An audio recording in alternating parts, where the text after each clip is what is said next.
Raippaan väkivaltaa.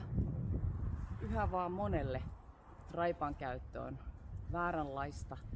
Yhä vaan monelle raippaa pidetään rangaistuksena hevoselle. Yhä vaan monelle kommunikointi on epäselvää hevosen kanssa, kun et tiedä mitä teet. Hevosen kanssa kommunikointi on maailman helpointa, kun sä annat vaan hevoselle aikaa ja mahdollisuuksia. Hevonen on valmis tekemään ihan mitä vaan sinun vuoksesi, koska hän haluaa miellyttää sinua. Hevonen on viisas. Hevonen on, jos ajatellaan ihmiseen verrattuna, niin teini-ikäisen lapsen tasolla.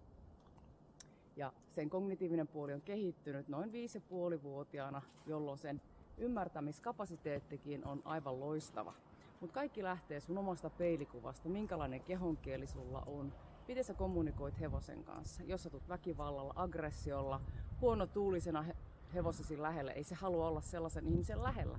Hevonen rakastaa positiivisuutta ja sellaista niin, että se saa kiitosta kaikesta ja sitä ei jatkuvasti paineisteta. Hevonen on mahtava ja viisas, herkkä eläin, joka vaatii aikaa ja vaatii paljon osaamista. Kun sulla on laumahierarkian ymmärryskäsite hallinnassa, niin sä voit tehdä hevosen kanssa ihan mitä vaan.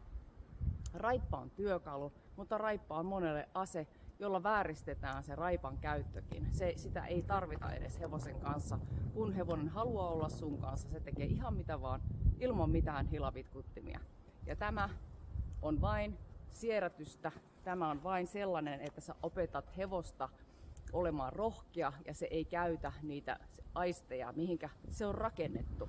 Jos et sä opeta hevostasi, että perusta on kunnossa, niin silloin se pelkää kaikkia kouluratsastuksessa tuomaripöytiä, kaiken maailman ruusuasetelmia, kukka-asetelmia. Sitähän on nähty lukuisia kertoja, mutta eihän se hevonen ole.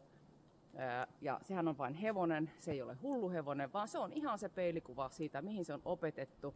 Että jos ei sitä opeta käyttävän aivoja, niin silloin se käyttää vain reaktiivista puolta aivoistaan, mihin se on suunniteltu. Hevonen on viisas eläin ja se tekee vaan sen, mitä sille on opetettu tai mitä siltä on jätetty opettamatta. Ja kaikella kunnioituksella kerron tämän teille, että ei aina tarvitse olla herne nenässä, kun sanotaan jotakin, mitä nykyään ihmiset on, kun se ego on niin korkealla, kun se hevonen on täysin ymmärrettävissä, täysin kommunikatiivinen ja sen kanssa voi tehdä ihan mitä vaan, kun sä ymmärrät mitä se tekee ja mihin se on tehty, koska se käyttää vain aistejansa. Ja jos niitä aisteja koko ajan vaan viritetään korkeammalle ja korkeammalle, niin se hevonen tulee vain reaktiivisemmaksi, koska sillä on turvaton olo. Se vaatii omistajaltaan ja käsittelijältä turvallisuuden tunnetta, jotta se pysyy tervejärkisenä. Mutta jos et sinä ymmärrä sitä hevosta, niin sä törmäät jatkuvasti ongelmiin. Ja siitähän niitä hulluja hevosia sitten syntyy, jotka on ihan oman osaamattoman ihmisen käsistä tullut.